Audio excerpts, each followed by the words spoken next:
Hello दोस्तों, कैसे हैं आप। दोस्तों, आज की जो प्रमुख खबरें हैं उन पर हम एक नज़र डाल लेते हैं। और दोस्तों, जैसे कि आप देख रहे हैं, 23 से 60 वर्ष की विवाहित बहनों को मिलेगा हर माह 1,000 रुपये। 5 साल में 5,31,00,000 बहनों को इस योजना में शामिल करने का लक्ष्य है। दोस्तों, यहाँ पर आप देखेंगे तो जिसके परिवार की सम्मिलित रूप से वार्षिक आय 2,50,000 रुपये है से अधिक हो, या परिवार का कोई सदस्य आयकरदाता हो, परिवार का कोई भी सदस्य केंद्र राज्य सरकार के शासकीय विभाग, उपक्रम, मंडल, स्थानीय निकाय में नियमित स्थायी कर्मी, संविदा कर्मी या कोई सेवानिवृत्त होने पर पेंशन प्राप्त कर रहे हैं, मानसेवी कर्मी तथा आउटसोर्सिंग एजेंसी के माध्यम से कार्यरत कर्मचारी अपात्र नहीं होंगे। जिनके परिवार में कोई भी सदस्य वर्तमान या पूर्व सांसद, विधायक हो, कोई भी सदस्य केंद्र अथवा राज्य सरकार के बोर्ड, निगम, मंडल, उपक्रम के उपाध्यक्ष, अध्यक्ष या संचालक या सदस्य हो, 5 या उप सरपंच या पंच, कोई भी स्थानीय निकाय में निर्वाचित प्रतिनिधि हो, परिवार के सदस्यों के पास संयुक्त रूप से कुल 5 एकड़ से अधिक कृषि भूमि हो, परिवार के सदस्यों के नाम पंजीकृत 4 पहिया वाहन ट्रैक्टर सहित हो, तो इन बहनों को राशि नहीं मिलेगी। दोस्तों, यानी कि आप इसमें से किसी भी नियम में आते हैं तो इन बहनें हैं उन्हें ये राशि नहीं मिलेगी। कुल मिलाकर यहाँ पर एक और बात कही गई कि सीधे खाते में भेजी जाएगी मासिक राशि। बताया गया कि प्रत्येक पात्र महिला को उसके पात्रता अवधि के 1,000 रुपये प्रति माह के मान राशि सीधे उसके आधार लिंक्ड बैंक खाते में जमा की जाएगी। किसी भी परिवार के 60 वर्ष की कम आयु की महिला को सामाजिक सुरक्षा पेंशन योजना में प्रति माह 1,000 रुपये से कम जितनी राशि प्राप्त हो रही है उसे महिला को वह राशि प्रदान कर 1,000 रुपये तक राशि की पूर्ति करने की योजना प्रावधान है। विवाहित महिलाओं को ही माना जाएगा लाडली बहन। सरकार ने तय किया है कि योजना में उन्हीं महिलाओं को शामिल किया जाएगा जिनकी आयु 1 जनवरी की स्थिति में 23 वर्ष पूर्ण हो चुकी है और 60 वर्ष की आयु से कम हो, महिला विवाहित हो, जिनमें विधवा, तलाकशुदा, परित्यक्त महिला शामिल होंगी। दोस्तों, आवेदन ऑनलाइन जमा करने की व्यवस्था है। दोस्तों, योजना में सभी आवेदन निःशुल्क होंगे, ऑनलाइन प्राप्त किए जाएंगे। इसके अतिरिक्त हितग्राही यदि स्वयं उपस्थित होकर आवेदन के लिए आवश्यक जानकारी प्राप्त कर देती है तो उसकी भी प्रविष्टि ऑनलाइन पोर्टल पर करने की व्यवस्था की गई। योजना प्रारंभ करने से पहले इन तत्वों को देखा जाएगा। राष्ट्रीय परिवार स्वास्थ्य में सर्वे 5/2020-21 के अनुसार 23.0% महिलाएं मानक बॉडी मास इंडेक्स से कम स्तर पर कर रही हैं। 15 से 49 वर्ष की आयु की महिलाओं में से एनीमिया स्तर 54.7%। केंद्र सरकार की रिपोर्ट में वर्ष 2020-21 के अनुसार मध्य प्रदेश में श्रम बाल सहभागिता दर ग्रामीण क्षेत्र अंतर्गत जहां 57.7% पुरुष भागीदारी वहीं मात्र 23.3% महिलाओं की श्रम है।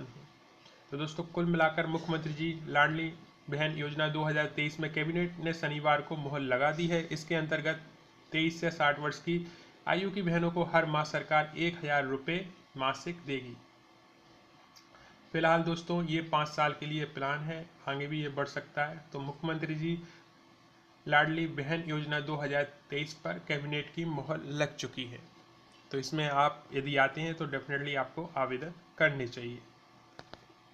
वहीं बात करें दोस्तों हिंदी की, तो एक गौरव की बात है कि फिजी जैसे देश में 33% भारतीय हिंदी को दी मान्यता, और ये हिंदी को विश्व की भाषा बनाना का लक्ष्य जो है, जयशंकर प्रसाद जी ने भी इसका जो है समर्थन किया है। फिजी विदेश मंत्री विश्व हिंदी सम्मेलन को बनाना है हिंदी का महाकुंभ, यानी कि फिजी एक देश है जहाँ पर हिंदी को बढ़ावा देने के लिए जो भारत है वो पहल कर रहा है।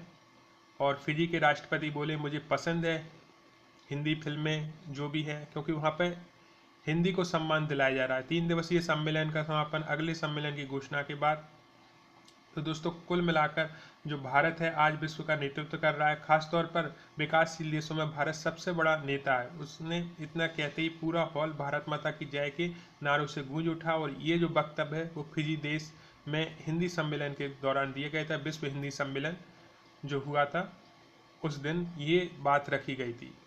तो दोस्तों, हम तो यही कहेंगे कि जहाँ भारत जो विभिन्न भाषाओं का देश है और मध्य प्रदेश जहाँ पर हिंदी भाषी क्षेत्र है, वहाँ शिक्षक भर्ती में हिंदी के पद ना के बराबर क्यों?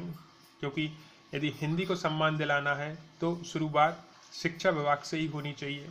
चाहे मेडिकल की बात करें, चाहे इंजीनियरिंग की बात करें दोस्तों, वहाँ पर हिंदी भाषा को महत्व दिया जा रहा है, लेकिन जहाँ पर शिक्षा विभाग की बात करें, हिंदी के पद ना के बराबर आते हैं दोस्तों। तो हिंदी के पद जब शिक्षा विभाग में ज़्यादा से ज़्यादा आएंगे तभी ये मान कर चलें कि जो जड़ें हैं वो मजबूत होंगी। भाई बात करें दोस्तों, 6,755 पदों के लिए 12,80,000 ने किया आवेदन। पटवारी बनने 1,000 PhD, 85,000 BTech डिग्रीधारियों ने किया अप्लाई दोस्तों। तो कुल मिलाकर भीड़ इतनी ज़्यादा है पटवारी एग्ज़ाम को लेकर कि अच्छे जो PhD होल्डर हो, BTech हो, MBA हो, PG हो, EG हो, इंजीनियरिंग डिप्लोमा हो, सभी इसमें जो है आवेदन करे हुए हैं और अच्छी खासी जो है इसमें कंपटीशन होने वाला है। भाई हम बात करें मांगों को लेकर, राज्य सरकार को दी चेतावनी। अतिथि शिक्षक बोले बजट सत्र में नियमित नहीं किया तो वोट नहीं देंगे।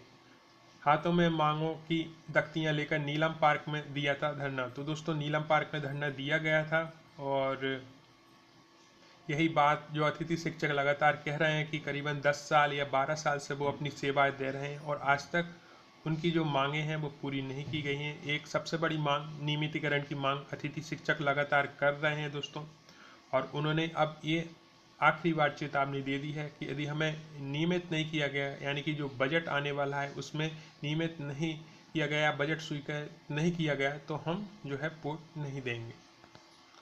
और दोस्तों जहाँ तक बात करें 2018 में जो शिक्षक भर्ती के पद निकाले गए हैं उन्हें बढ़ाने के लिए भी लगातार संघर्ष जारी है। भोपाल में अपनी बात रखी जा रही है और आप सभी भी सहयोग कर रहे हैं।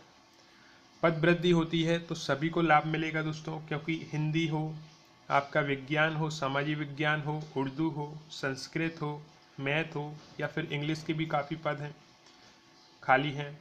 ये सब वो सब्जेक्ट हैं। और चाहे हम वर्ग 1 की बात करें, वर्ग 1 में भी बहुत सारे विषय ऐसे हैं जिनके पद ना के बराबर हैं, वर्ग 1 और वर्ग 2। और जहाँ वर्ग 3 की बात करें तो 51,000 पद उनके भी आने चाहिए दोस्तों, क्योंकि भर्तियाँ बहुत वर्षों बाद आई हैं।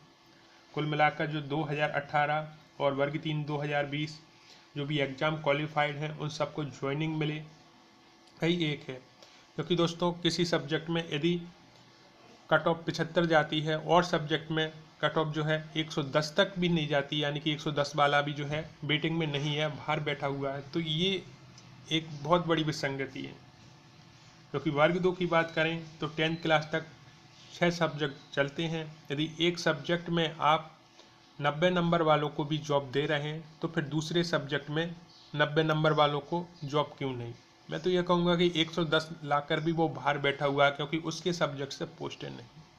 तो इसकी मांग लगातार जारी है। इस विषय में आप क्या सोचते हैं ज़रूर लिखें।